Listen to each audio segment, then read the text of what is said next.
ആ മജീദിക്ക കയറി. ആ അജ്മലെ ബാദുഷ കയറിയിരിക്കണം. എവിടെ ബാക്കി കമ്പനിക്കാർ പോയി?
നമ്മളെ ബാബുണ്ടടാ അവിടെ. ഏത് ബാബു?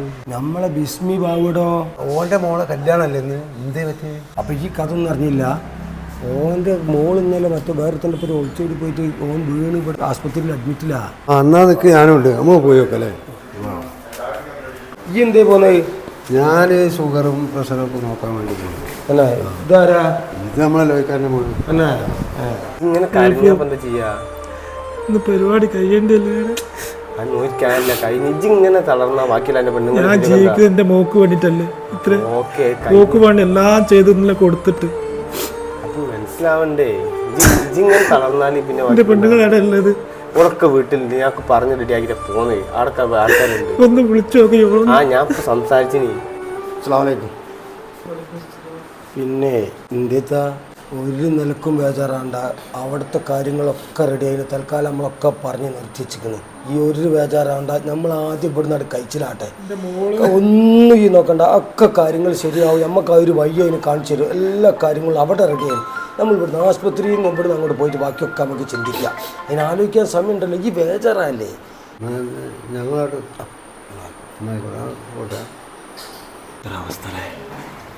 എന്താ അവസ്ഥ?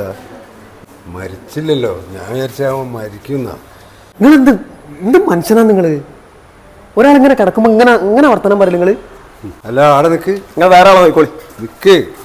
ഞാൻ അതങ്ങനെ പറഞ്ഞതല്ല. ഞാൻ എൻ്റെ മനസ്സിൻ്റെ വിഷമം കൊണ്ട് പറഞ്ഞതാ. നിങ്ങൾ എന്ത് വിഷമായാലും അങ്ങനെ പറയാൻ പറ്റും.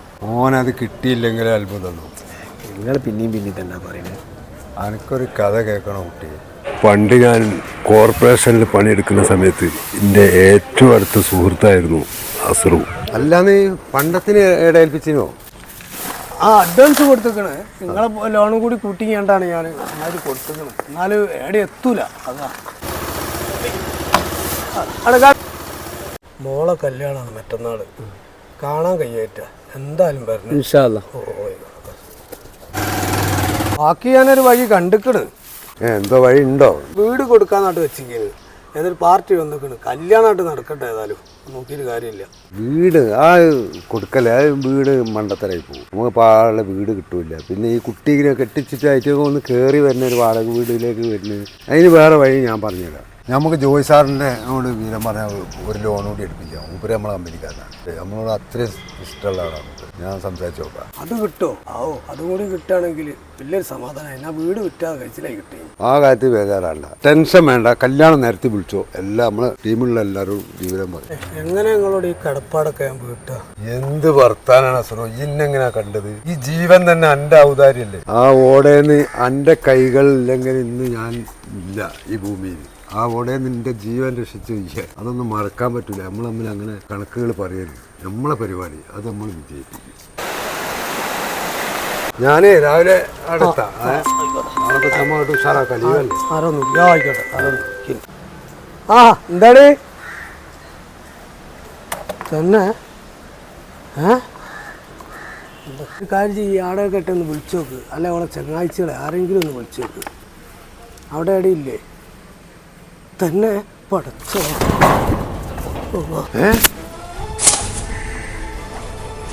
എന്താ അസുറോ? അസുറു എന്തേ? ഇതാ അസുറു ഒരു വണ്ടി. അസുറു എന്താ പറ്റി? നീ നീ നീ സു, ഇതാ. എന്താ എന്താ എന്താ എന്താ സംഭവം? എന്താ പ്രശ്നം? എന്താ പറ്റും? എന്റെ മോള് പോയി. മൂന്ന് പോകേ എങ്ങോട്ട്? അവിടെ ഉണ്ടാവും ഈ ബേജാറ്. ഞാൻ പോയി വിളിച്ചു നോക്കിയോ? വിളിച്ചു നോക്കി. വെള്ളം വെള്ളം വെള്ളം മനസ്സിലാക്കി. അസു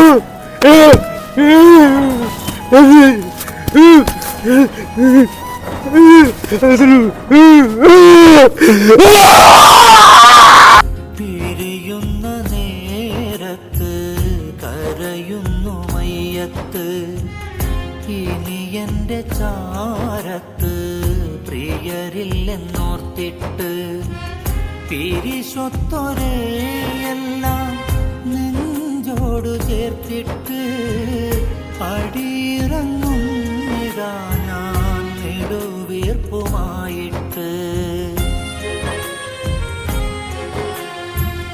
പിരിയുന്ന നേരത്ത് കരയുന്നു. അങ്ങനെയാണ് ആ സംഭവം ഉണ്ടായത്. 20 കൊല്ലം മുമ്പ് എൻ്റെ ആത്മസുഹൃത്തെ, എൻ്റെ ജീവൻ രക്ഷിച്ചവനെ, അങ്ങനത്തെ ഒരു സുഹൃത്തിൻ്റെ മോളെയാണ് ഇവൻ കൊണ്ടുവന്നത്. അതിന് അള്ള കൊടുത്ത ശിക്ഷയാണ് ഇവൻ്റെ മോളിപ്പോൾ വേറൊരുത്തൻ്റെ കൂടെ പോയത്. ഇതാണ് ഭൂമിയിൽ നിന്ന് തന്നെ കിട്ടും നമ്മൾ ചെയ്യുന്നതിൻ്റെ പ്രതിഫലം.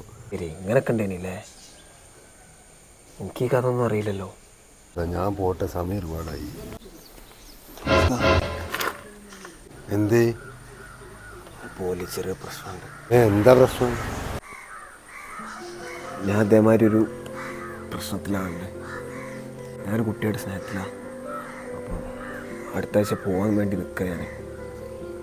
എനിക്കിപ്പോൾ എന്താ പറയേണ്ടതെന്നും എന്താ ചെയ്യേണ്ടതെന്നൊന്നും അറിയില്ല. എന്തൊക്കെ ഒരു സിറ്റുവേഷനിൽ അപ്പം ഞാൻ ഉള്ളത്. ഞാൻ എന്താ ചെയ്യുക? വിഷമിക്കുകയും സങ്കടപ്പെടുകയൊന്നും വേണ്ട. ഈ 10-20 കൊല്ലം പോറ്റിയ ഒരു മോളെയാണ് നമ്മൾ ഓലെ കൽബിന്നാണ് നമ്മൾ പറിച്ചു കൊണ്ടുവരുന്നത്. ആ ഒരു ബോധം നമ്മളെ മനസ്സിലുണ്ടാവണം. അതിനൊരു വേണ്ട വിചാരമില്ലാതെ എടുത്തു ചാടി പ്രവർത്തിക്കുന്ന ഒരു സമൂഹമാണ് ഇന്ന് നാട്ടിൽ കണ്ടുകൊണ്ടുവരുന്നത്. ഒരിക്കലും അംഗീകരിക്കാൻ പറ്റാത്ത ഒരു സംഭവമാണ് ഈ സ്നേഹം. മക്കളോട് വാപ്പാർക്കുണ്ടാവും, വാപ്പനോട് സ്നേഹം മക്കൾക്കും ഉണ്ടാവും. നമ്മൾ ആരും കണക്കിലെടുക്കാതെ അവനാൻ്റെ സ്വാർത്ഥ താല്പര്യങ്ങൾ മാത്രം മുതലെടുത്തിട്ടാണ് ഈ തരം സംഭവങ്ങളും ഒളിച്ചോട്ടങ്ങളും ഒക്കെ ഉണ്ടാകുന്നത്. നമുക്ക് സംസാരിക്കാം.